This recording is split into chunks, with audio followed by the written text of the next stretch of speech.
व्यक्तिमत्वाचं हे असे उत्तुंग निर्मल, कस्तुरी समदरवळे हा कीर्ती परिमल.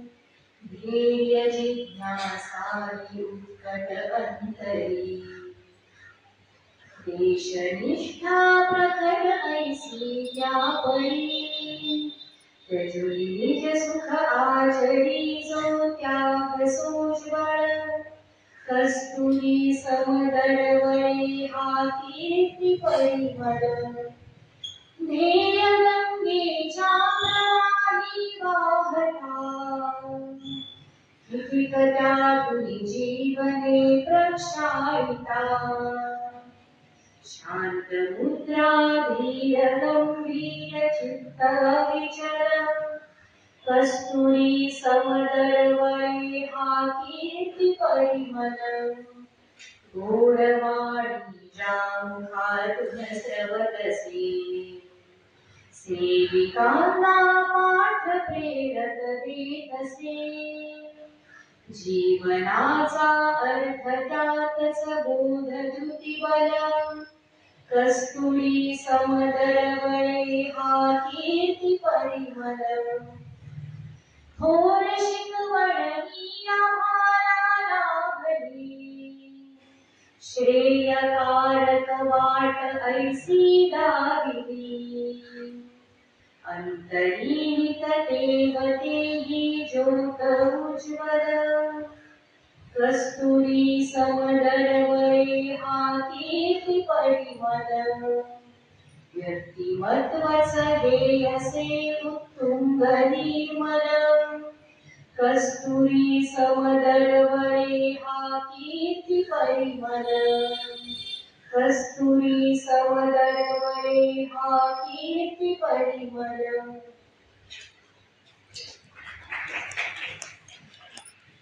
नमस्कार. आपल्या भारताचं वैशिष्ट्य कुटुंब संस्था आहे. त्याच्यातलं सगळ्यात महत्त्वाचं म्हणजे अगदी पुराण काळापासून सुद्धा पती पत्नी म्हणजे अगदी देवादिकांचं सुद्धा आपण पाहिलं दोघं जेव्हा असतात ना तेव्हा ते काम नक्कीच पूर्ण होतं. त्यामुळे स्त्रीवाद पुरुषवाद असे काही आपल्याकडे कधी प्रकार झाले नाहीत. आपण कुटुंब मानलं, पती पत्नीचं मानलं आणि ही परंपरा आपली सामाजिक कार्यात सुद्धा फुले पती पत्नी असतील, कर्वे पती पत्नी असतील यांच्यापर्यंत आजवर चालत आलेली. आणि याच परंपरेतलं सामाजिक कार्य करणारं असं दाम्पत्य आज आपल्याकडे आलंय. नमस्कार गणेशजी पाठक आणि स्मृतीताई पाठक यांचं. आज सगळीकडे व्यक्ती स्वातंत्र्य, व्यक्तिवाद इतका टोकाला गेला असताना आपलं आयुष्य आपण दुसऱ्याकरता देणं हे पहिली गोष्ट सगळ्यांना चमत्कार आहे नवीन पिढीला, अशी परिस्थिती सध्या आपल्याला दिसते. ज्या गीता धर्माच्या वास्तूत आपला कार्यक्रम आहे तिथे गीता धर्म असा शब्द जो वापरलाय त्याचा एक सोपा अर्थ असं म्हटलंय की कुठल्याही अर्थाने अपेक्षा न ठेवता समाजाकरता दिलेला वेळ, पैसा आणि श्रम, तर त्या अर्थाने आपण गीता धर्मीच आहात. म्हणून मी गीता धर्म तुमचं स्वागत करते. तर आपण या मुलाखती सुरुवात करताना मला असं वाटतं की दोघांनी पहिल्यांदा सांगावं की अशी अंतरप्रेरणा कुठली मिळाली की जगापेक्षा आपण वेगळं वागावं, त्याच्याबद्दल जरा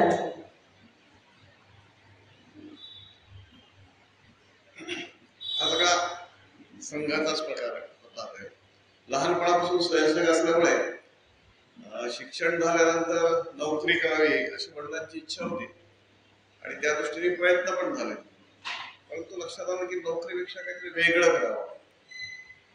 त्यावेळेस आबाजी थत्ते हे आमचे पालक होते आणि ते नेहमी आमच्या मागे लागायचे की तुम्ही कुठे जाणार, काय करणार आहेस त्याच्यानंतर. मी म्हटलं काही नाही करणार. माझे मित्र बरेच प्रचारक गेले होते. हे जेव्हा वापस येते त्या यांचा सांभाळ कोण करणार, तर मी त्यांचा सांभाळ करेन. परंतु तो विषय निघून गेला आणि नोकरीच्या याच्यामध्ये मला लक्षात आलं की 2-3 ठिकाणी प्रयत्न केल्यानंतरही रिझर्वेशनच्या याच्यामुळे झालं नाही आणि मग ठरवलं की नोकरी करायची नाही आणि व्यवसाय करायचा आणि संघाचं काम करायचं. त्या दृष्टीने ही प्रेरणा घरातूनच आहे, वडिलांपासूनच प्रेरणा आहे. गुरुदरांनी पालकांना घरात इतकं सोपं नसतं, तर तुम्हाला हे असं वेगळं आयुष्य आपण स्वीकारावं असं किती प्रेरणा तुमची कुठं आली? खरं म्हणजे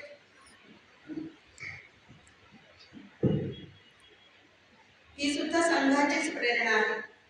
माझे वडील पण संघाचे कार्यक्रम होते त्यावेळेला आणि संघ संस्कार घरी होता, तेव्हा समिती आहे हे माहिती पण नव्हतं. आणि संघाचे प्रचारक घरी यायचे. विश्वनाथराव लिमये म्हणून त्या काळच्या संघाचे प्रचारक होते, की जे घरी आल्यानंतर नेहमी त्यांचा प्रश्न असायचा की ग्रॅज्युएशन झाल्यावर काय करणार, ग्रॅज्युएशन करायचं हे नक्की होतं. माझ्या डोक्यात पोस्ट ग्रॅज्युएशन करायचं पण होतं, की मला केमिस्ट्रीमध्ये पोस्ट ग्रॅज्युएशन करायचं होतं. पण इमर्जन्सी आली आणि पोस्ट ग्रॅज्युएशनला फाटा पडला. देवाची योजना वेगळी असते असं त्यांना लक्षात आलं. आणि मग त्यांच्या या प्रश्नाला मी आणि माझी लहान बहीण आमच्या दोघींना असं वाटायचं की खरंच काय करू शकतो वेगळं. म्हणजे त्यांचं म्हणणं असायचं की लग्न आणि संसार हा एकच विचार न करता. आणि मग माझ्या लहान बहिणीने ठरवलं की ती विश्व हिंदू परिषदेचं पूर्ण वेळ म्हणजे 78 ते 81 ती त्या कामाकरता गोव्याला पूर्ण वेळ गेली. मातृछायाची तेव्हा नुकतीच सुरुवात झाली होती. आणि आम्ही दोघी सतत बरोबर घ्यायचो. आणि ती गेल्यावरती राष्ट्रसेविका समितीच्या हैदराबादच्या संमेलनाला मी गेली आणि तिथून समितीच्या कार्याला माझा प्रारंभ झाला ग्रॅज्युएशन नंतर. प्रेरणा संघाची. दोघांची प्रेरणा एक असली तरी शिक्षण वेगळं. आणि काय असं दोन वेगळ्या घरातली माणसं जेव्हा एकत्र येतात तेव्हा आता खूप गोष्टींची सुरुवात सुरू घ्यावं. तर तुम्ही प्रपंचाला सुरुवात केल्यानंतर पहिल्यापासूनच तुमच्या दोघांचं ठरलं होतं असं की आपण वेगळं आयुष्य जगायचे, आपण हे करायचे का काही दिवस प्रपंच हे केल्यानंतर मग आपण तिकडे वळावं, नेमकं काय झालं? नाही, असं काही नव्हतं. व्यवसाय सुरू केला नागपूरला असताना नानाजी देशमुखांशी संपर्क म्हणजे लहानपणापासूनच होता. ते वाशिमला त्यांचं शिक्षण वगैरे वाशिमला झालं आणि वडिलांचं आणि एक त्या कुटुंबाचं आमचं फारच सख्य होतं. त्याच्यामुळे नानाजी एकदा नागपूरला आले असताना वडिलांची भेट घेतली आणि म्हणाले की हा काय करतोय सध्या. तर माझा ऑटो रिक्षाचा व्यवसाय होता. आम्ही काही मंडळी पार्लर दुकाने मिळून असं ठरवलं होतं की त्या धंद्यामध्ये जे लोकांना आपल्या किंवा हलका प्रकारचा धंदा आहे त्याला थोडी ऊर्जा वस्तू द्यावी. आणि मग 10 ते 5 सगळं स्वयंसेवक होते आणि असं सुरू केला होता. वडिलांना त्याची आवड नव्हती. त्यावेळी असं हा करतोय तर नानाजी म्हणाले की याला मला दे, मी याला घेऊन जातो.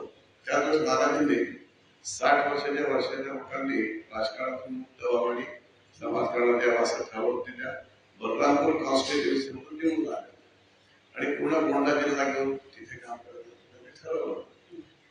त्यामुळे विचार वगैरे केला आणि मग गेलो तिथे. 78ला सुरू झालेल्या कामामध्ये मीच पहिला होतो की तिथे पोहोचलो मी आधी. आणि त्याच्यानंतर मग केंचला लग्न झालं. तशी आमची काही ओळख नव्हती आधी. हे आमचं लग्न नानाजींनीच ठरवलं. तो सगळा योगायोग होता. त्या दृष्टीने खऱ्या अर्थाने सहधर्मचारिणी मिळाल्यानंतर तुम्हाला कामाला छान असेल. लग्नाची गोष्ट मात्र मी सांगणार आहे की जेव्हा लहान बहिणीचं लग्न ठरलं, ती गोव्याला काम करत होती, तर वडिलांनी ठरवलं होतं. तेव्हा फक्त एकच अट होती माझी, तेव्हा हुंडा पद्धती खूप होती आपल्या महाराष्ट्रामध्ये. तेवढंच एक लक्षात ठेवलं होतं की हुंडा न घेणाऱ्या मुलाशी लग्न करायचं, बाकी कुठलीच अट नव्हती. आणि लग्न करणं हे ध्येय न ठेवता लग्न नाही झालं तर समितीची प्रचारिका म्हणून आपल्यापाशी एक क्षेत्र आहे असं पूर्ण निश्चय झाला होता. आणि मग त्याच वेळेला गोंदियाचे कुलकर्णी म्हणून आहे ते दीनदयाळ शोध संस्था नागपूरला कामाकरता तिथे सुरुवात झाली होती कामाची, तिथे गेले होते.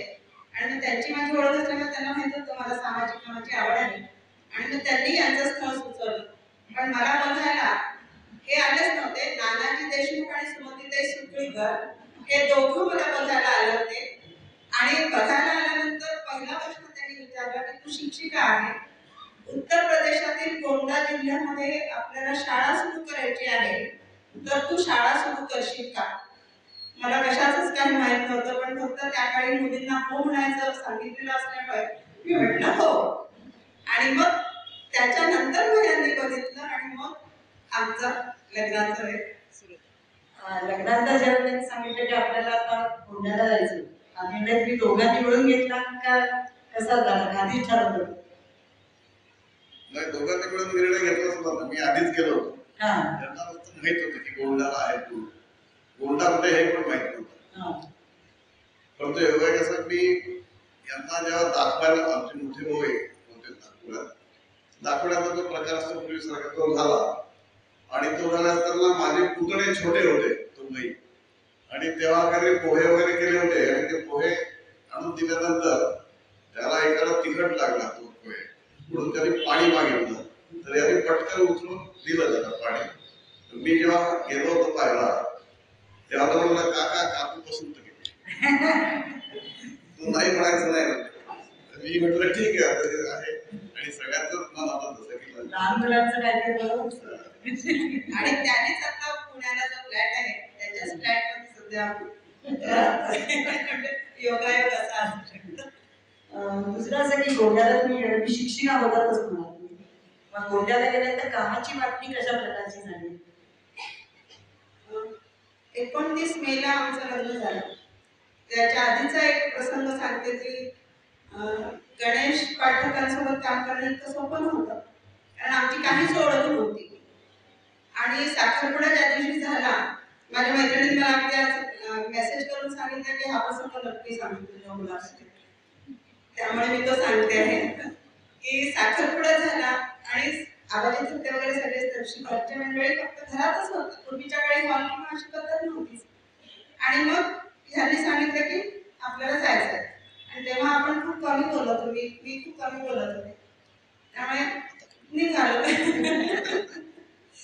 तर ह्यांच्या मागे मी असं चालत चालत नागपूरला शंकरनगर पासून टेकडीवरचा गणपती इथपर्यंत, राधिकाताईला माहिती आहे किती अंतरात आहे, हे पूर्ण एकही शब्द न बोलता ते पुढे आणि मी मागे असं चालत चालत त्या मंदिरात गेलो. तिथे गेल्यानंतर बसल्यावर त्यांनी मला सांगितलं की जयप्रभाग्राम कोणता काय आहे, आणि त्याचं आहे त्याच्याविषयी भीषण वर्णन त्यांनी सांगितलं होतं की तिथे मातीचं घर आहे, एक खोली आहे, सारवावी लागते, सिनेमाला वगैरे जायला मिळणार नाही, गावात भाजी पण मिळेल की नाही हे नाही, आणि तिथे अगदी ग्रामीण भागामध्ये चालत जाऊन 7-8 किलोमीटर चालत जाऊन काम करावं लागणार आहे.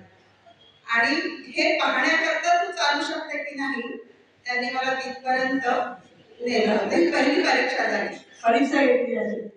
आणि तिथे बसल्यानंतर म्हटलं आता तर साखरपुडा झालाय, त्याच्या पुढे जे काय असेल ते भगवंताला माहिती. आणि तिथून आमच्या खऱ्या कामाचा विचार आणि कामाला सुरुवात झाली. महाराष्ट्र आणि उत्तर प्रदेश खूप अंतर आहे सगळ्याच दृष्टीने, आणि त्यात तुम्ही तर मागास भागामध्ये गेला होता, आणि आधी तर तुम्हाला त्याची भयानक परिस्थितीची कल्पना दिलेली होती. हे जरी खरं असलं तरी प्रत्यक्ष संसार करताना खूप अडचणी येतात. इथे सगळ्या सुखवस्तू वगैरे सुद्धा येतात, तुम्हाला तर नक्कीच पहिल्यांदा जाणवत असतील. तर ते कशा प्रकारे तुम्ही जुळवून घेतले? तिथे जाताना यांनी फक्त एक प्लेट आणि एक ग्लास एवढं सामान घेऊन, आणि कपडे आणि छोटी बॅग असते तेवढं सामान घेऊन आमचा लग्नानंतरचा प्रवास उत्तर प्रदेशातील गोंड्यापासून 27 किलोमीटर अंतरावर जयप्रभाग्राम असं जंगलासारखं स्थिती आहे. पूर्वीच्या काही राजा लोकांचे जे गोडाऊन्स होते त्यालाच घराचं स्वरूप प्राप्त करून तिथे राहण्याची व्यवस्था होती एका खोलीमध्ये. आणि हँडपंप होता समोर, म्हणजे पाणी लागलं तरी ग्लासने जाऊन त्या हँडपंपवर जाऊन भरून आणायचं आणि प्यायचं. सामान काही नसल्यामुळे मेसमध्ये जेवणाची व्यवस्था होती. ॲल्युमिनियमचे ताटं आणि पेले जे कधीच आपण लग्नाच्या आधी बघितले नव्हते, त्याच्यात जेवण, आणि तिथे सरसोचं तेल खातात, कडवा तेल म्हणतात त्याला, त्या तेलातले पदार्थ. पण आधीपासून हे लक्षात होतं की ह्या कामामध्ये अशा प्रकारचं अडचणी आहेत. ते स्वीकारल्यामुळे त्याची अडचण जाणवली नाही, आणि त्यामुळे उलट मेसमध्ये वर्षभर जेवल्यामुळे कामाला खूप वेळ मिळायचा. आम्ही जवळजवळ 35 गावांमध्ये रोज संपर्क, सकाळी निघायचो आणि संध्याकाळी वापस यायचो. की तिथे तुमचा दिनक्रम काय होता? तिथे सुरुवातीला दीनदयाळ संस्थांच्या केंद्रावर शेतीचं काम सुरू झालं होतं, आणि त्याच्याकडे तो माझं शिक्षण त्याच्याकडे तो विभाग माझ्याकडे देण्यात आला होता. महाराष्ट्र सगळे विभाग सुरू झाले, गोपालन सुरू झाला, वस्तीपालन सुरू झाला, असे सगळ्याचे विभाग होते.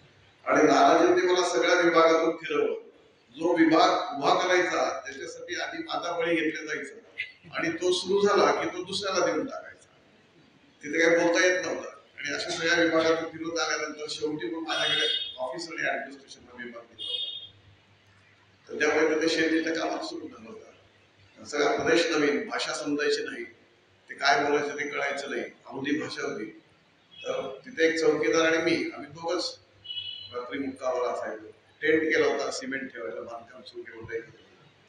मग मी दुपारी लिहून ठेवायचो शब्द सगळे त्यांचे बोललेले, आणि ते त्यांना विचारायचो रात्री की याचा अर्थ काय, याचा अर्थ काय. असे मी 1800 शब्द गोळा केले होते की सगळं केलं होतं, त्याच्यामुळे आपल्याला कळावं. आणि पूर्वी सुरुवातीला बलरामपूर तिथे यावं लागायचं. बलरामपूर 17 किलोमीटर दूर होतं. तिथून मोटरसायकल यायचो आणि मग जायचो. जेवणाची काही व्यवस्था नव्हती, त्याच्यामुळे 2 समोसे दिवसभर खायचे आणि त्याच्यावर जायचं. मग संध्याकाळी मधल्या काळामध्ये एका शाळेत राहण्याची व्यवस्था झाली आणि तिथला चौकीदार मला डबा करून द्यायचा. मग कालांतराने ते शिशुमंत्रीची रूम होती, ती पण सोडावी लागली. मग एक रूम घेतली आणि तिथे एक मुलगा होता ठेवला होता स्वयंपाकासाठी. पण तो काही दिवस त्याला कंटाळा आला. योगाभ्यासाने एक दिवस मी स्वयंपाक करत होतो, तो होता, सगळं काही होतं, पोळ्या वेळा लागत होतं, पण मला ते येत नव्हतं पोळ्या. मान्य जिल्हा संघचालक ग्रुप ते होते, त्यांच्या मिसेस आल्या आणि माझं टोपण नाव बंडू आहे. त्यामुळे बोला की बंडू तुम्ही क्या कर रहे हो? रोटी बना रहा हूं. बोले ऐसी रोटी बनाते हैं क्या? बिल्कुल कैसे बनाते? बोले सब जली बोली ऐसे खाओगे? ना ऐसे खाएंगे, उसमें क्या. तेवढे झाले, ये सब बंद करो, घर चलो, रोज शाम को घर आना.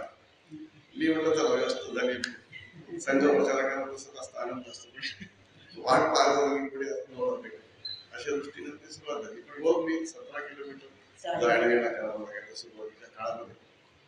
आणि त्याच्यानंतर मग 1978च्या 25 नोव्हेंबरला महामहिम राष्ट्रपती नीलम संजीव रेड्डीचा ग्रामोदयकरणाचे उद्घाटन कार्यक्रम होता. पूजनीय बाळासाहेब पण त्या कार्यक्रमाला आले होते.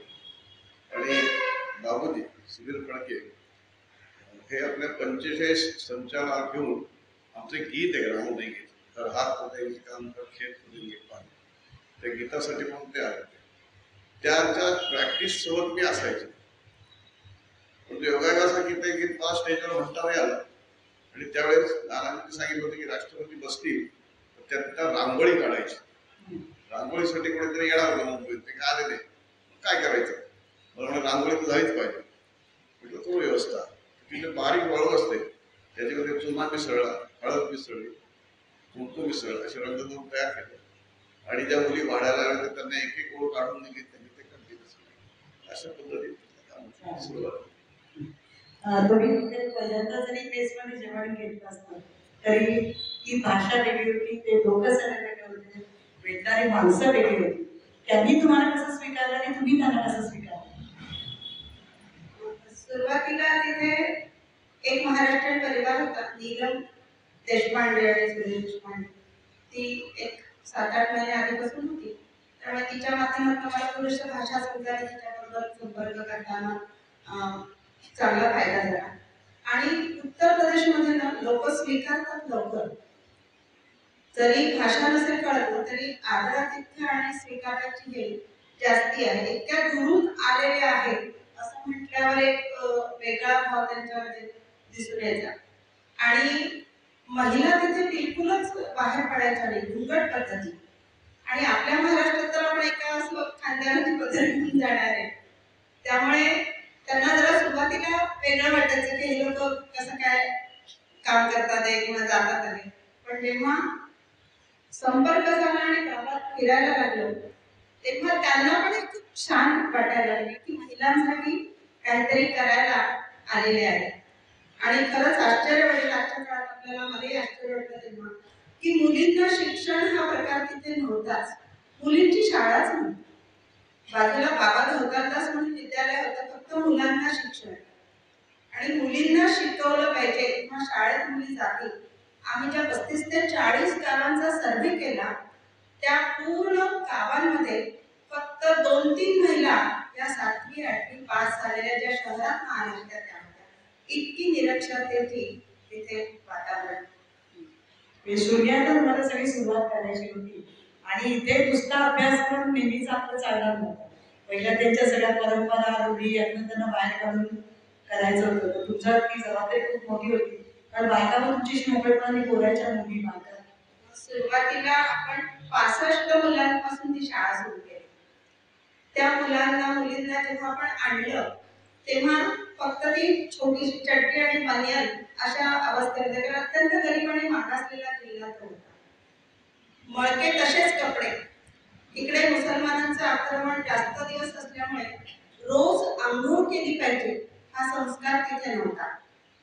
ते मुलं म्हणायचे, बहिणी रोज नहावा जाय, जुम्मे की जुम्मे, मी फक्त आठवड्याला. हवे का देवता थोडे पूजेत आहे, आम्हाला देवीची पूजा नाही करायची, ती आजी आजोबा करतात, आम्हाला आठवड्याला एकदा. मग शाळेमध्ये त्यांच्या आंघोळीची व्यवस्था केली की रोज त्या मुलांना आंघोळ घालायचं. त्यांच्यासाठी आम्ही छोटे जर्सी आणि छोट्या चड्ड्या आणल्या, त्यांना ते कपडे घालून. पण एक आणखीन गोष्ट करायची होती की त्यांना असं वाटायला नको की हे काम शाळेचंच आहे.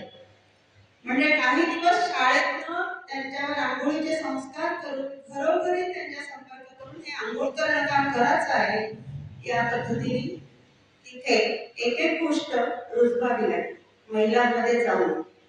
आणि महिलांची संपर्क केली होती की घरात गेलं तर महिला आधारित भेटायला आम्ही गेला तरी त्या एवढा घुंगट टाकलेला असायचा, ओळखूच यायचं नाही कोणाशी बोलतोय. त्यांना नावं नव्हती. नंदन की माँ, बडकव की माँ, छोटकव की बहन असे त्यांचे परिचय होते. त्याच्यामुळे पण एकदा त्यांनी विश्वास टाकला की मग आपण ते करतात. हा अनुभव म्हटलं बोलण्याला खूपच मोठा. आपण अनेक प्रकल्पांना सुरुवात करून दुसऱ्याच्या ताब्यातून नवीन नवीन प्रकल्पांकडे गेला. तर जर थोडक्यात त्याचा आढावा घेतला तर आता सांगितलं नवीन प्रकल्प मी सुरू केला, तयार झाला की दुसरा प्रकल्पाकडे. तर असे कुठे कुठे प्रकल्प केले होते त्याची जरा थोडक्यात माहिती. त्या केंद्रावरच होते.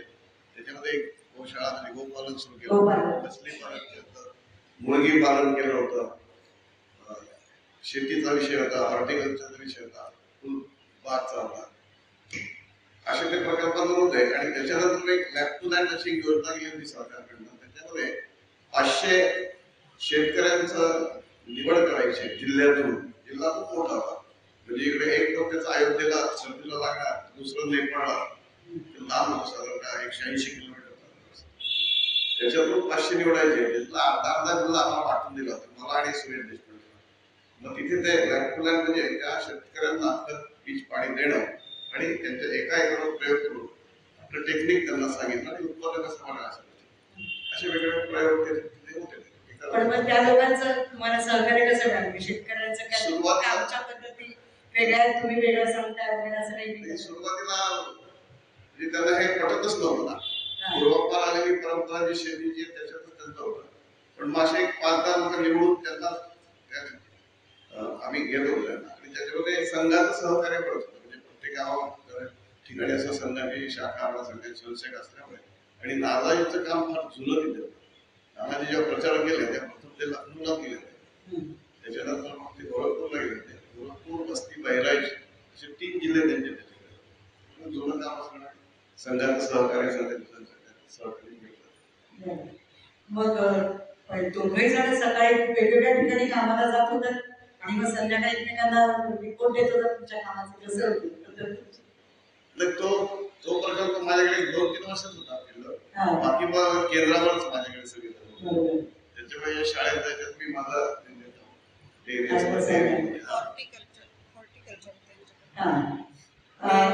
पहिलं मेस मध्ये झालं, पण स्वतः स्वयंपाक करून वेगळं करायचं असं तरी सासरे माझे तिथे आल्यावरती सासऱ्यांना ते फारसं जमायचं नाही मेसमध्ये जेवण. आणि त्याच्यामुळे ते आल्यावरती त्यांच्यासाठी म्हणून स्टोव, कढाई, थोडक्यात जे काय होऊ शकेल असं सगळं साहित्य खरेदी झाली. आणि जे काही सामान लग्नात तेव्हा भांडे भरपूर मिळायचे. मग सासरे आणि वडील येताना भांडे जे काय आवश्यक होते ते घेऊन आले होते. आणि मग ते जो आमचा संसार सुरू झाला. तेव्हापासून मग घरी स्वयंपाक करायला सुरुवात झाली. मेसमधल्या जेवणाची एक गंमत सांगते की आमची मेस ही दूर होती घरापासून. आणि तिथे पावसाळा, उन्हाळा आणि हिवाळा हे तिन्ही ऋतू प्रचंड होते. खूप थंडी, खूप पाऊस आणि खूप ऊन उत्तर प्रदेशामध्ये. त्याच्यामुळे कित्येकदा जेवायला जायचं असेल त्यावेळेला जर पाऊस आला तर जेवायला जाता येत नव्हतं. त्यामुळे पार्लेजीने तेव्हा आमची खूप मदत केली की पार्लेजीचा पोळा खायचा, पाणी प्यायचं आणि तो दिवस काढायचा. असं बरेच उपास करतात. पण त्याच्यात एक वेगळा आनंद होता. म्हणजे जसे आपल्याकडे तिन्ही ऋतूंमध्ये तुम्हाला सगळं जुळवून घेण्यात आलेलं असेल, तसे तिथल्या काही परंपरा असतील, सणवार असतील, त्यात त्यांनी तुम्हाला कितपत सहभागी करून घेतलं, तुम्हाला कसं काय त्याच्यात घेण्यात आलं? पूर्णवेळ कार्यकर्ता जेव्हा असतो तेव्हा सणावारांना तिथेच राहणं ही अलिखित व्यवस्थाच असते. त्यामुळे सगळे सणवार आम्ही पूर्ण गोंड्यातच आपल्या कार्यक्षेत्रातच होतो. त्यांच्या पद्धतीत पुष्कळ फरक आहे. जेव्हा होळीचा जसा आता सण येणार आहे तर होळीला आपल्याकडे ज्या पद्धतीने करतो तर तिथे गुजिया म्हणजे करंज्या करतात आणि सणाला आणि बटाट्याचे चिप्स या मोठ्या प्रमाणात तिकडे होळीला सगळ्या घरोघरी असतात. तसंच संक्रांतीचा सण असतो तर आपण संक्रांतीला गुळाची पोळी किंवा असं काय असेल तर तिकडे खिचडी करतात. संक्रांतीला खिचडीचा सण म्हणतात. आणि आपल्याकडे पांढरे तीळ तर तिकडे काळे तीळ. म्हणजे मी तर गमतीने खूप म्हणायची उत्तर प्रदेशच्या वेळी उलटा प्रदेश जे आपल्याकडे आहे त्याच्या उलट तिकडे कित्येकदा जाणवायचं. विनोबाजीने तर कृष्ण प्रदेश म्हटलं होतं उत्तर प्रदेशला. ते सगळ्यात मागासलेले लोक की त्यांना बाकी जगाचं काही ज्ञान नाही, अशा वेळेला सुशिक्षित तुळसाळ प्रांतात दोघं जण आले म्हटलं तर त्यांना काही उत्सुकता होती का बाहेर काय जग आहे मला, हे काही शिक्षण म्हणून नेहमीच नव्हतं. तर अशा पद्धतीने मी त्यांना कसं तरी सांगत होता काय करायचं किंवा पुढे काय करायचं असं मुलांना सांगत होता. शाळा सुरू केली म्हणजे मेमध्ये लग्न झाल्यानंतर 15 जूनला आम्ही कार्यक्षेत्रात गेलो आणि जुलैपासून 17 जुलैपासून शाळेला प्रारंभ केला. शाळेमधून मी मुलांकडनं जास्ती भाषा शिकली. म्हणजे कित्येकदा मुलं सांगायचे की बहिणजी तो रामप्रसादाने बल्ला आहे. बल्ला हे म्हटलं मला वाटलं काहीतरी सूट केली किंवा ओला झालाय काय, बल्ला म्हणजे झोपला. मग तिथे त्या लोकांकडे तेव्हा जसं आता टॉयलेटच्या एवढ्या मोठ्या प्रमाणात सांगतात मध्ये खरंच तशी स्थिती होती की कोणाचकडे टॉयलेट नसायचे, शेतातच राहणं. मग काही झाडा फेऱ्या आहे, आता झाडा फेऱ्यात आपल्याकडे पुढे फिरायला चालले म्हणजे संडास बघायचं. असे कित्येक शब्द त्या मुलांकडून शिकायला मिळाले. एकदा त्यांना अभ्यासाची गोडी लावायला थोडा प्रयत्न करावा लागायचा. होमवर्क हा विषयच नसायचा कारण घरी सगळंच आनंद होता. त्याच्यामुळे जे काय करायचं ते सगळं शाळेत. आणि नानाजींची कल्पना पुन्हा शाळेची वेगळी होती. नानाजींना वाटायचं की 10वी पर्यंत मुलगा जर गेला तर तो कुठल्या तरी एका व्यवसायात पारंगत होऊन शेतीपूरक व्यवसाय करू शकेल. आणि म्हणून शाळेच्या शिक्षकांना शिकवण्यासोबतच सेरिकल्चर, हॉर्टिकल्चर, नंतर शेती, धान लावणं वगैरे, नंतर आपण मछली पालन असे वेगवेगळे उद्योग तिथे शेती सोबत होते. त्याच्या मुलांना घेऊन आम्हाला ते प्रशिक्षण सगळं घेतलं. त्यामुळे तो पण एक त्याचा फायदा झाला. त्यामुळे नानाजींच्या कल्पनेप्रमाणे शाळा करणं हे आणखीन एक मोठं आव्हान होतं. फक्त एकच गोष्ट त्याच्यात होती की ते संघाचे संस्कार असतील म्हणून की नानाजींनी आपल्यावर विश्वास टाकला आहे म्हणजे आपण ते करू शकतो, मग करूया. आणि मग त्यामुळे त्याच्यात यश मिळत गेलं. मला असं वाटतं कधी कधी की आपण मोठ्यांनी सांगितलं त्याच्यावर नुसती श्रद्धा ठेवून जरी ते केलं तर त्याच्यात यश परमेश्वर देतो. आपल्याला अनेक तऱ्हेची माणसं भेटतात, कधी चांगली असतात वाईट असतात, काही वेळेला आपल्याला निराशा आणतात तर काही वेळेला उत्साह येतो. तर असे काही तुम्हाला अनुभव आले का? तो मोठा म्हणजे चॅलेंजिंग होता, मोस्ट क्रिमिनल जिल्हा. त्याच्यामुळे आम्ही जे म्हणजे दादाजींचं जे काम सुरू झालंय ही बाहेरची मंडळी आहे आणि यांनी आमच्या पद्धतीने काम करावं असा त्यांचा आग्रह असायचा. एक प्रसंग सांगतो की सुरुवातीला मी जेव्हा गेलो तेव्हा ती 10 एकरची जागा होती आणि त्याला फेन्सिंग करायचं होतं. मी मे मध्ये गेलो, जून मध्ये पावसाळा. माझ्या डोक्यात असं की याला लवकर आपण फेन्सिंग करून घेतलं तर पावसाळा आपला निघून जाईल, म्हणून तिथे त्यावेळेस 2.5 रुपये माणसाला मजुरी होती. मी चौकीदाराला बोललो की आपण ये मजूरी बढ़ा देंगे, 4 रुपए करेंगे तो लोग बहुत आएंगे. बोले बाबा जी ऐसे नहीं कर सकते. क्यों? गाँव वाले नाराज हो जाएंगे. तो बोले उनसे क्या मतलब है? हम ये मुझे क्या क्या 29-30 वर्ष तरुण वय आहे, जे होईल ते पाहू काय माहिती. आणि मग मी म्हटलं की नाही कर देंगे. तर आम्ही आपलं डिक्लेअर केलं संध्याकाळी की कल से 4 रुपये रोज गरेंगे खेत बाहेर. रात्री 12 वाजता 2 बंदूकधारी आले. बोले कौन है वो जिसने 4 रुपये की मजदूरी बढ़ा दी है? अभी अपने टेंट मध्ये धरलो. मी है, मैं हूँ. बोले आपने कैसे बढ़ा दिया?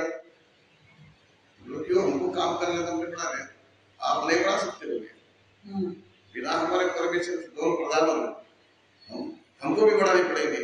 आप भी बढ़ाओ, हम भी बढ़ाएंगे. ऐसा नहीं होता है. आप क्या कोई नहीं आएगा घर से काम करने, देखा जाएगा नहीं आएगा. असं रोड होता आमचं केंद्रीय इकडे होतं, तिकडे सकाळी मजदूर उभे होते. चौकीदार बोललो बोलवला आणि त्यांना कोणी येईना. 12 वाजले तरी कोणी नाही, 1 वाजले तरी कोणी नाही. बोला ऐसा बता देना हमको कि तुम 4 बजे भी आएंगे तो भी तुमको 4 रुपये मिलेगा. मग 2-4 आले, मग 5-6 आले, 7 आले, असं हळूहळू ते काम सुरू झालं. त्याच्यानंतर पण त्याच्यात काही प्रॉब्लेम नाही. चौकीदार म्हणजे बहुत खतरनाक हो गए. देखा दुसरा एक प्रसंग असा होता की मग आम्ही शेती वाढली, शेती करायला 2-3 वर्ष. सकाळी आले भाजी मागायला. वो लेबर आएंगे तो मिलेगा. तो बोले नहीं हो हम ले जाएंगे, हम ले जाएंगे. ऐसे बोला ऐसे कैसे ले जाएंगे? तो ले जाएंगे ऐसे. बोला नहीं ले जा सकते. तो बोले बाहर आओ. सकाळी शाखेत आलो होता. तर इकडे भिंत होते त्याच्यामुळे मग पडेल. क्या करता? बोले तुमको काम करना था हमारे हिसाब से करना पड़ेगा, ऐसा नहीं चलेगा. मग माझ्या लक्षात आलं की असं चालणार नाही इथे. असं इथे काहीतरी वेगळं वातावरण निर्माण करावं लागेल. तर बलरामपूरच्या संघाचा कार्यक्रम म्हणाले की मला म्हणाले की तुम्ही इथे शाखा सुरू करा. माझ्याकडे एक काम आहे, तुम्ही शाखा नाही करणार, मला माणूस दिला तर मी शाखा विस्तारित करेन.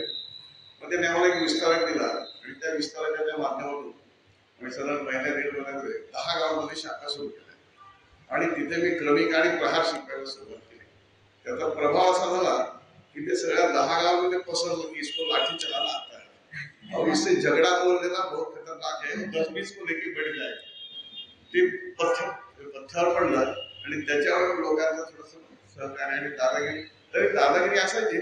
तर 15-20 दिवसांनी इकडून काठ्या निघायच्या, तिकडून काठ्या निघायच्या. तुम्हाला काय असे आठवण आहे का? चांगले वाईट चांगले अनुभव भरपूर आले, पण वाईट पण अनुभव आले. शाळेमध्ये जेव्हा काम सुरू होतं तेव्हा एकच मुसलमान मुलगा आमच्या शाळेमध्ये होता, मीला म्हणून. एकदा त्याला एका शिक्षकाने मारलं. त्याच्या तिकडे प्रधानजी म्हणतात, सरपंच आपल्या तिकडे असतात ना, तिकडे प्रधान म्हणतात. ते प्रधानाचं भयंकर वर्चस्व असतं तिकडे गावामध्ये. प्रधानजी म्हणे तो कधी पैसे देऊन तर भाजी किंवा वस्तू विकत घेणारच नाही, बंदूक हातामध्ये.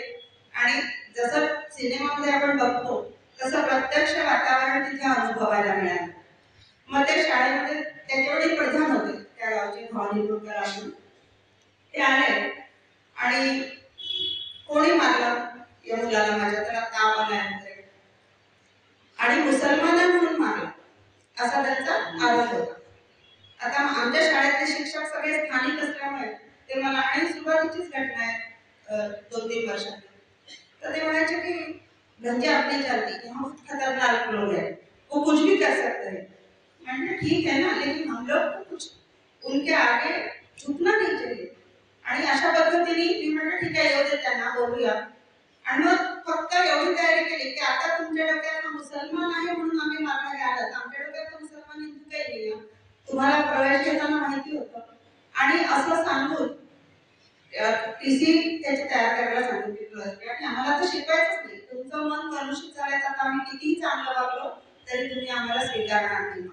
आणि त्याची टीसी तयार करून त्यांना म्हटलं आम्हाला नाही शिकवायचं, तुम्ही तुम्हाला ज्या शाळेत घालायचं ते घाला, पाठवली. 4-5 दिवसांनी तो पुन्हा आला, मुलाला घेऊन आला, त्याला बरं वाटत आणि म्हणे की बहनजी मुझे यही मेरे बच्चे को यही पढ़ना है, आप देवी है. मतलब काय झालं? म्हणे नहीं मुझे मेरे बच्चे को आपको डांट के वहां से निकला तो मेरे बच्चे को माता निकल आई और आपका कोप हो गया. मी म्हटलं उसको बुखार देवी का ही था, मेरे कोप का बुखार नहीं था. और वो बुखार आने के कारण आपको गुस्सा आया कि वो टीचर शिक्षक ने मारा है करके. आणि मग त्याच्या लक्षात आलं की हे असं बरोबर नाही. आणि त्या मुलगा आपल्या शिशु भारती म्हणून आपण मुलांचं व्यासपीठ होतं, त्याचा अध्यक्ष होता. आणि त्याच्यानंतर गावामध्ये एक चांगलं वातावरण निर्माण झालं की इथे भेदभाव होतो. दुसरा एक प्रसंग आला की माझी मुलगी पण त्याच शाळेत होती. मग एक सोमालियाहून आले होते पांडे, एस पी पांडे, त्यांची मुलगी तिकडून आली होती, विदेशातून आल्यासारखं. मग ती हुशार एकाच वर्गात होती ती, तर तिचा दुसरा नंबर आला, हिचा पहिला नंबर आला. त्यांनी जे सगळीकडे केलं की या हेडमास्टर आहेत आणि त्याच्यामुळे त्या जास्ती मार्क देतात वगैरे.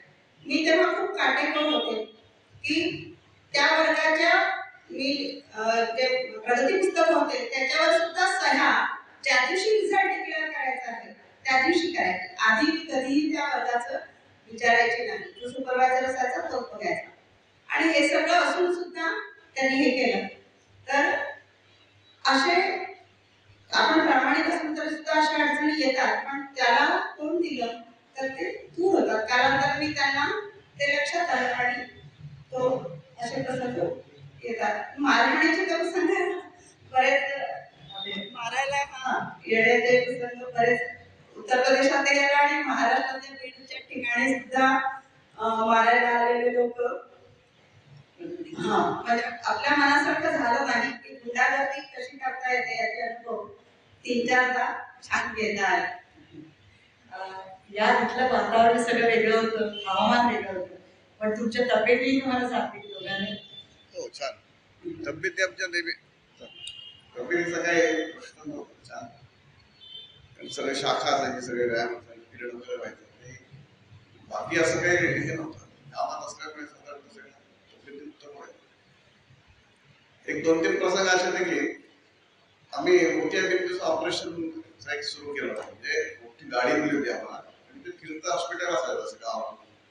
81ला ती गाडी आली आणि जेव्हा सुरुवात केली त्या नानाजी राजकारणात असल्यामुळे आणि नानाजींनी हे राजकारणाच्या दृष्टीने भाजप सुरू झालं होतं. भाजपला मदत व्हावी अशा दृष्टीने सगळा प्रचार सुरू केला. तर पहिले 2-3 वर्ष तोच प्रचार होता की नानाजी हे राजकारणासाठी म्हणून सुरू केलेलं आहे.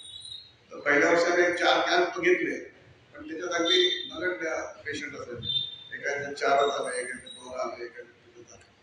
आणि प्रचार असा झाला की नानाजी क्या प्रचार वो आँख फोड़ देंगे, तो भाजप का है वो आँख फोड़ देंगे, इसलिए हम ऑपरेशन नहीं करने का.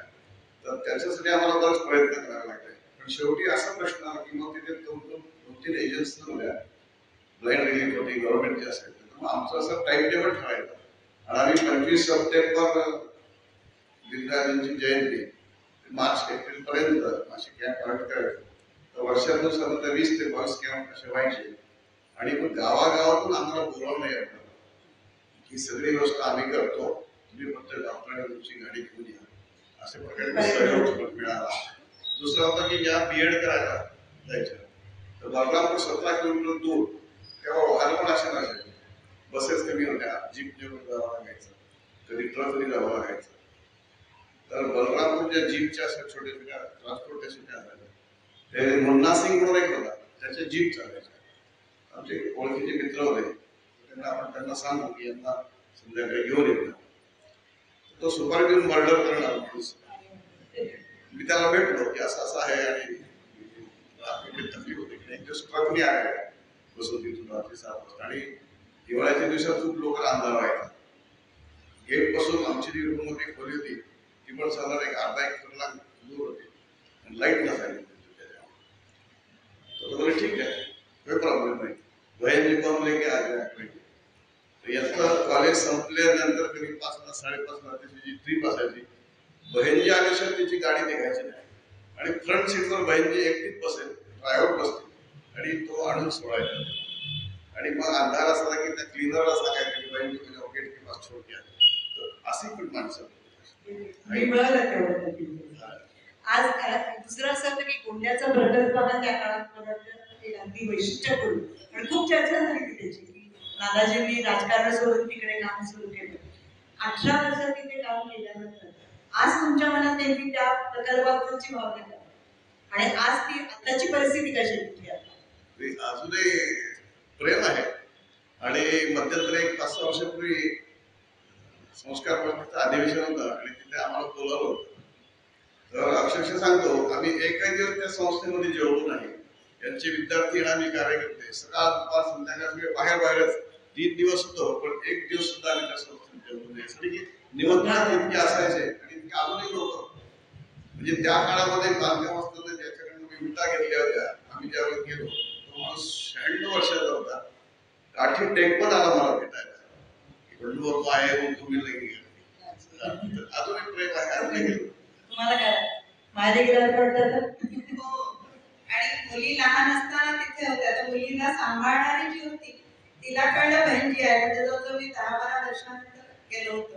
तर ती लग्न तिचे मुलांना घेऊन ती भेटायला आली होती. नंतर तिचं नाव, कारण माझी मोठी मुलगी 1 वर्षाची असताना मी बीएड केलं.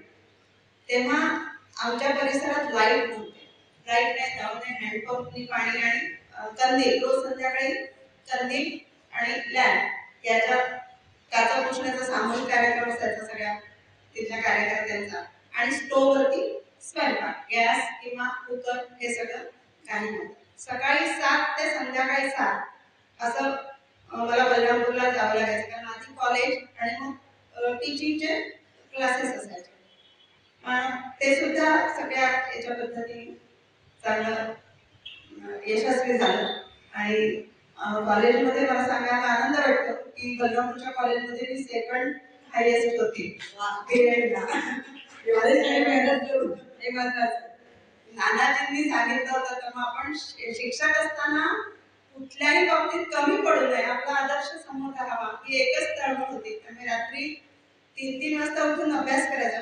भयंकर थंडी तिथे. सकाळी कॉलेजला जायचं म्हणजे अगदी सगळं लवाजमा घालून जावं लागायचं. पायात मोजे, बूट, इनर्स, ते हाफ स्वेटर, फुल स्वेटर, त्याच्यावर ओव्हरकोट, कारण मला थंडीचा त्रास व्हायचा म्हणून. पण हे सगळं व्याप करून सुद्धा खूप चांगला तिथल्या लोकांचा सहभाग आणि तिथे मैत्रीण पण मला मिळाली. म्हणजे हे आनंदाची गोष्ट आठवल्या की तिथे तिचं नाव मंजुला, खूप सारे आम्हाला जुळ्या बहिणी मिळाल्या. तिचे मिस्टर कॉलेजमध्ये. माझा बीएडचा खर्च, पुस्तकांचा, वह्यांचा जे काय असेल तो सगळा तिने केला. म्हणजे तिचे मिस्टर जे काय कॉलेजमध्ये सांगितलं ते आणायचेच नाही, आमच्या दोघींसाठी तो आणायचे. असा ईश्वर प्रत्येक ठिकाणी पाठीशी उभा राहिला आहे कोणत्या ना कोणत्या. मी मगाशी म्हटलं तसं हा एक युनिक असा प्रयोग असल्यामुळे अनेक जण बघायला येत होते. मग असे बघायला येणारे लोक कुठले कुठले होते? राजकीय होते का, त्या इतर विचारांचे लोक होते का, किंवा त्यांचं कितपत आदरातिथ्य करणं, त्यांचा त्रास किती होते, कितपत झाला? राजकीय सामाजिक क्षेत्रातले होते. जसे अण्णा हजारे पण येऊन गेले तिथे, धीरूभाई अंबानी येऊन गेले तिथे. धीरूभाई अंबानीचा किस्सा असा की तिथे आम्ही भक्ती मंदिर बांधायला सुरुवात केलं होतं. त्या काळामध्ये ते आले होते. तर नानाजीला म्हटलं की मैं क्या कर सकता है, नानाजी जो इच्छा है वो दे दो आप भविष्य में. त्यांनी 11,000 रुपये दिले होते त्यावेळेस. पण आमचं हे चर्मकलाचं पण काम चालायचं, म्हणजे डोळे चप्पल वगैरे बनवतात. ते गोंड्याला होतं 27 ते त्याचा शोरूम वगैरे दाखवायला नेलं. तर तिकडे नागरा जोडे मिळतात, शिवजो पायाचा दवाखाना सारखंच असतो. एक चॉकलेट आणि निळा काळा रंग पसंत पडला, पॅक करून त्यांना दिला. त्याचे पैसे वगैरे काही नाही, भेट करून दिला. कार्यकर्ता नानाजींना म्हणायचे की अच्छा ये आपका तरीका है, जूते दे दो पैसा दे दो. अशी बरीच मंडळी आहे. तुम्ही काही काळानंतर निर्णय घेतला आणि भिडला, तर तो टर्निंग पॉईंट कसा वाटला? कारण पुन्हा एकदा महाराष्ट्राकडे पाठ फिरून यायचं होतं. इकडचं वातावरण वेगळं, इकडचं वातावरण वेगळं. म्हणजे असं काय वाटतं की आता इथलं पास नवीन तरी गेलं पाहिजे? ते काय होतं, मुली मोठ्या म्हणजे मोठी मुलगी चौथीत होती, छोटी लहानच होती आणि पूर्ण वेळ तिकडे राहायचं नव्हतं, कारण मराठी शिक्षणासाठी पण तिच्याकडे यायचं. म्हणून आम्ही नानाजींना म्हटलं की आम्ही थांबलो, 9 वर्षाची गोष्ट थांबतो आणि आम्ही महाराष्ट्रात जातो. नानाजी म्हणले नाही, संजय सरांकडून बीडला एक जोडपं होतं, ते काम करत होते आणि तो थांबला होता. नानाजी म्हणले की तुम्ही बीडला जा. म्हटलं ठीक आहे, बीडला जातो. बीडला जातो बदलायचं काम असते. तुम्हाला काय फरक वाटत बीडला आल्यावर? बीडला आल्यावरती मला महाराष्ट्रात आल्यावर काम खूप छान सोपं होईल असं वाटलं, पण उत्तर प्रदेशात काम करणं जास्ती सोपं झालं असं वाटतं. कारण की ज्यांना काहीच माहित नाही त्यांना थोडं जरी सांगितलं आणि एकदा विश्वास बसला की ते जे सांगतो ते करायचं. म्हणजे आश्चर्य वाटेल तुम्हाला की तिथल्या महिलांना आम्ही फी भरायला, फक्त 10 रुपये फी होती आमच्या शाळेची, तर तिथे फी भरायला मी महिलांना सांगितलं की मी महिला आहे तर तुम्ही या, आणि त्यांची महिन्यातनं एकदा आमच्या हॉलमध्ये चक्क शाखा प्रार्थना सोडून त्यांचे खेळ, त्यांच्याशी गप्पा, आताचं वातावरण काय आहे, मुलांचा विकास कसा करायचा, असा 1 तासाची त्यांची गप्पा. तसंच लखनौला जेव्हा वर्ग समितीचा असेल तर त्याच्यातल्या 4-5 जणी ज्या असतात त्यांना मी तो वर्ग दाखवायला सुद्धा घेऊन जायचे. कधीच बाहेर नव्हत्या पडल्या, त्यांची सहल वेगवेगळ्या ठिकाणी. तर या नुसतं सांगूनपेक्षा सुद्धा प्रत्यक्ष जेव्हा घराबाहेर पडतात महिला तेव्हा त्यांचा विकास होतो आणि हे आपण करू शकतो हा आत्मविश्वास त्यांचा वाढतो. मंगल मीटिंग तिथे दर आठवड्याला एकेका गावात एक मिनिट, मग त्याच्यामध्ये भजनं, अगदी ढोलक घेऊन बसायचे आणि भजनं म्हणायचे अर्धा तास, आणि अर्धा तास मात्र त्या मुलांविषयी आणि गावात आपल्याला काय करता येईल महिलांविषयी चिंता. म्हणजे आता इथे महिलाच आहे म्हणून मला सांगायला हरकत नाही की तिथलं सोहळं म्हणजे ब्लाऊज घालायचं नाही, फक्त साडी घालायची. आणि अशा तरुण म्हणजे लग्न तिथे 5 वर्षाच्या मुलीचं लग्न होणार, 10व्या वर्षी तिचा गवना येणार, त्या मुलीला फक्त लग्न आणि मुलं निर्माण करणं एवढंच काय ते संस्कार. त्या महिलांमध्ये जेव्हा ही जागृती निर्माण झाली, आता मला खूप अभिमान वाटतो की माझ्या शाळेतल्या मुली या वेगवेगळ्या क्षेत्रामध्ये अंगणवाडी शिक्षिका आहेत, कोणी साधे शिक्षिका आहेत, कोणी नर्स आहेत, अशा वेगवेगळ्या क्षेत्रात त्या गेलेल्या आहेत पुढे. आणि हे पाहिलं की आपल्या त्या काळच्या कामाचं आपल्याला एक अभिमान वाटतो. आणि ज्याला म्हणते की तेव्हा दिसत नाही पण हे नंतर दिसतं. ते वेगळे उभायला वेळ लागतो, तिथे पूर्ण गोष्टी लागतात. बीडमध्ये तुम्ही कशा प्रकारचं काम होतं बीडमध्ये? बीडला आम्ही आलो सुरुवातीला थोडंसं काम चालू होतं आणि मग संस्कार वर्गाने सुरुवात केली काम. सगळं नवीन क्षेत्र होतं आम्हाला, नवीन बीड आहे, बीड ओळखी नव्हती, नाही 2-3 कार्यकर्ते आणि बाकी शाखेच्या माध्यमातून मग परिचय होत गेला आणि मग आम्ही दोघेही संस्कार मुलगी आहे आणि त्या माध्यमातून हळूहळू महिलांची कला, मुलांच्या प्रशिक्षणाची सोय, तेव्हा त्या रेडिओ टेप पुस्तकी बाहेर सुरू केली आणि मग असं काम पुढे केलं. शाळा आणि मुलांच्या इथे पण नसेल. हो. एक सांगायचं आहे की बीडला आम्हाला परिवार खूप छान मिळाला. तिथला एक परिवार आलाय कसरेकर, उदयराम कसरेकर आणि बहिणी आहेत. या परिवाराशी आणि धुमाळे म्हणून आले, हे 2 परिवार, हे सुभाष जोशी, आम्ही हे 4 जण आमच्याशी एकदम बांधला गेलेलो होतो. आणि रत्नाताई हसेगावकर ही पण बीडची असल्यामुळे बीडला रत्नाताईचा पण आम्हाला सगळ्या कामामध्ये ती संस्कार शाळेत शिक्षिका होती. आणि विशेष म्हणजे माझ्या मुली लहान होत्या, आम्ही मुलींना घेऊन ते सगळं काम, मला 2 मुली आहेत, आल्या भेटल्या असत्या. आता तुमच्या मुलींबद्दल सांगा, त्या आता काय करतात त्यांना, आणि त्यांचं सुद्धा सगळ्या इतर मुलींपेक्षा वेगळं आयुष्य गेलेलं आहे, त्यावेळी त्यांना त्याचं वेगळं पण काय आयुष्य त्यांना भेट पडतं असं मला वाटतं. आम्ही मुलींना ग्रॅज्युएट पर्यंत शिकवलं, त्याच्यानंतर आमची काही ताकद नाही असं आम्ही सांगितलं की तुमच्या बाहेर शिकायचं, आणि त्या शिकल्यामुळे चांगलं झालं. दोघींचे लग्न झाले, दोघांना सासर छान मिळालं, मोठी मुलगा मुलगी आहे, लहानीला मुलगा आहे. आणि लहान मुलीच्या सासूबाई पण आल्या आहेत. अच्छा. त्याच्यामुळे आणि आता त्या समितीचं पण काम करतात. मग बीडला किती वर्ष होतात तुम्ही? बीडला किती वर्ष? बीडला 23 वर्ष. बापरे. दोन तर 12 वर्ष तिकडे, असं मी 35 वर्षांनी या कामामध्ये होत असतो. आणि मग आता पुणे जर कधी झाला तर आता काय? पुणे करता मी जून 18 मध्ये आलो तेव्हापासून पुण्यात 6 वर्ष झाली. मग तुम्हाला पुण्यामध्ये काम करताना काय अनुभव आले? पुण्यात काम करायला चांगला स्कोप आहे आणि दुसरं असं की फार कष्ट घेण्यात आता फार तेवढं इन्व्हॉल्व होण्याचं पण आम्ही ठरवलं की खूप इन्व्हॉल्व नाही व्हायचं, जेवढं आपल्याला झेपेल तेवढंच करायचं. लहान मुलांचे ट्युशन वगैरे घेतात स्कूल आहे, माझ्याकडे संघटना बैठक वगैरे अशा असतात.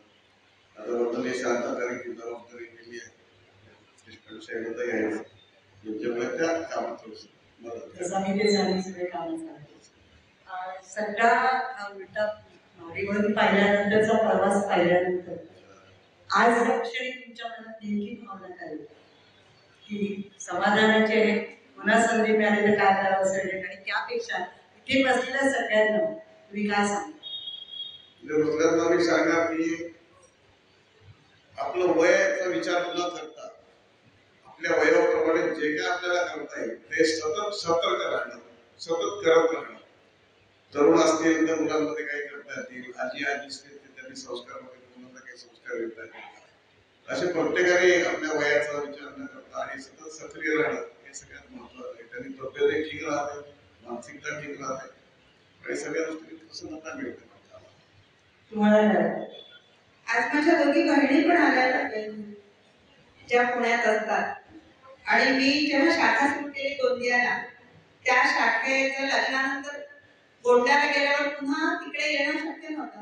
आई आणि बहिणींनी त्या शाखा तिथे आणि आतापर्यंत त्या शाखा छान विस्तारित झालेल्या, म्हणजे जे जे काम सुरू केलं ते सुरू आहे हा आमच्या कामाचा आनंद आहे. बीडला सुद्धा आम्ही जिथून सोडलं त्याच्या पुढे काम प्रगतीवर आहे. कोंड्याची शाळा इंटर पर्यंत मान्यता घेऊन ती पण छान, आता तेव्हा 62 मुलांपासून सुरू केली, आता 2,500 विद्यार्थी तिथे आहेत. आपण जेव्हा कामापासून थांबतो आणि पुढे जातो तर ते काम तितक्याच पटीने वाढताना दिसतं. मला वाटतं हा सगळ्यात मोठा समाधानाचा एक भाग आहे. दुसरी गोष्ट की मुलींचे सहकार्य खूप लागलं. मला आता असं वाटतं की अरे आपण तर मुलींना काहीच दिलं नाही, खरंच काही दिलं नाही.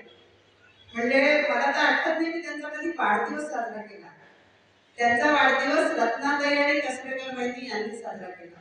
रत्नाताई त्यांच्यासाठी फ्रॉक आणायचा नवीन आणि कसरेकर वहिनी केक करायचा. आणि अशा पद्धतीने किंवा आम्हाला कुठे 15-15 दिवस अभ्यास वर्गाला जावं लागायचं पूर्ण काही कार्यकर्ते असल्यामुळे. तर आमच्या मुलींना त्यांच्याकडे बिनधास्त ठेवून आम्ही आमचं काम करू शकत होतो. म्हणजे समाजाचा इतका सहकार्य मिळालं हा या सगळ्या गोष्टीचा आनंद आहे.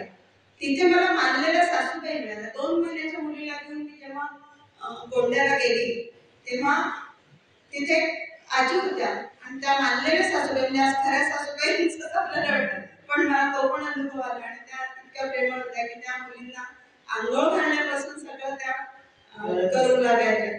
तर समाज आपल्याला खूप सहकार्य करतो. फक्त आपण तन्मयतेने आणि तळमळीने काम केलं तर कमी कुठेच पडत नाही.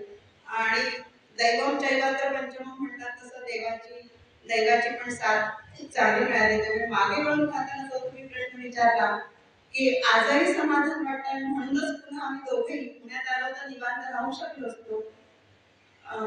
कोचिंग मध्ये मी नुसतं मुलांचं ट्युशन्स घेते थोडंसं दुपारी आपल्या याच्यासाठी आवश्यक आहे म्हणून, पण पुन्हा त्या कार्याकडे वळायची इच्छा होणं यातच मला वाटतं सगळं आलंय. आणि ते आनंदाने करतो आहोत, त्याच्याशिवाय आम्ही राहू शकणार नाही अशी स्थिती झाली आहे की व्यसन लागल्यासारखं.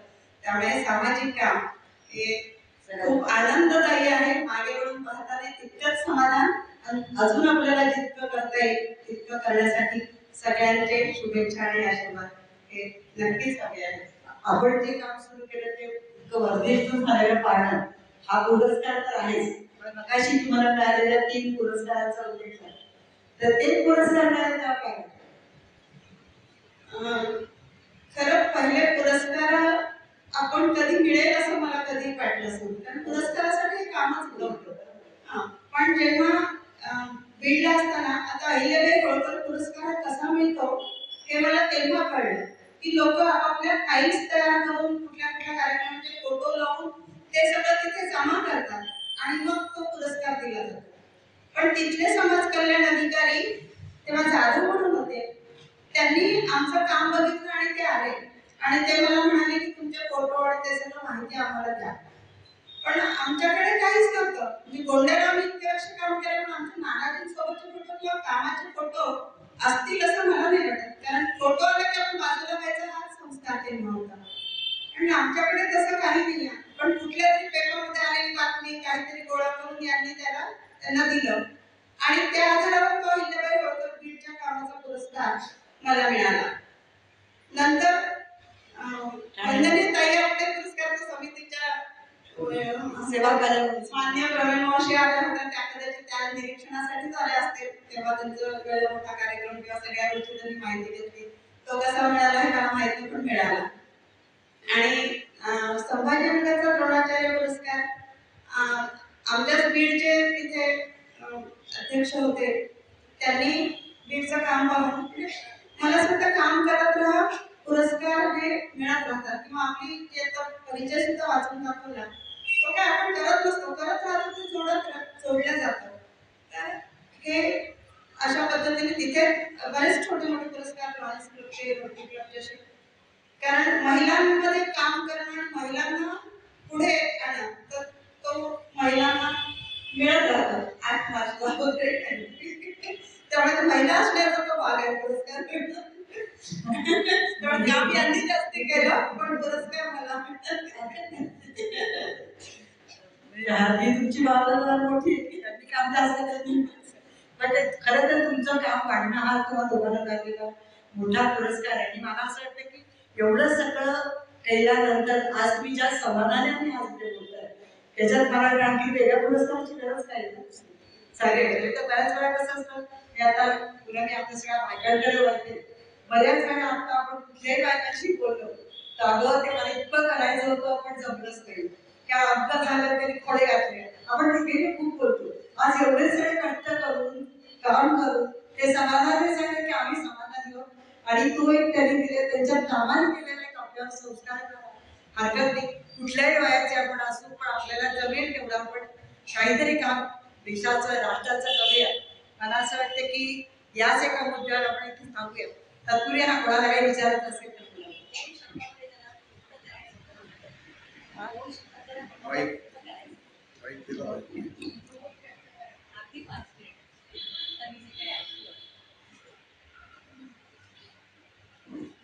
नमस्कार रसिको. गेले तासभर आपण या उभयतांचे अनुभव ऐकले. त्यांचा अनुभव संपन्न असं सगळं आयुष्याची जी काही त्यांची रूपरेषा त्यांनी आपल्यासमोर मांडली ते सगळं ऐकल्यानंतर मला एकच फक्त वाटतं, जहाँ चाह है वहाँ राह है. तुमची फक्त इच्छा पाहिजे, काम करण्याची तयारी असेल तर परमेश्वर तुम्हाला कुठूनही सहकार्य देतो. असं एक इंग्लिशमध्ये वाक्य आहे की God helps them who help themselves.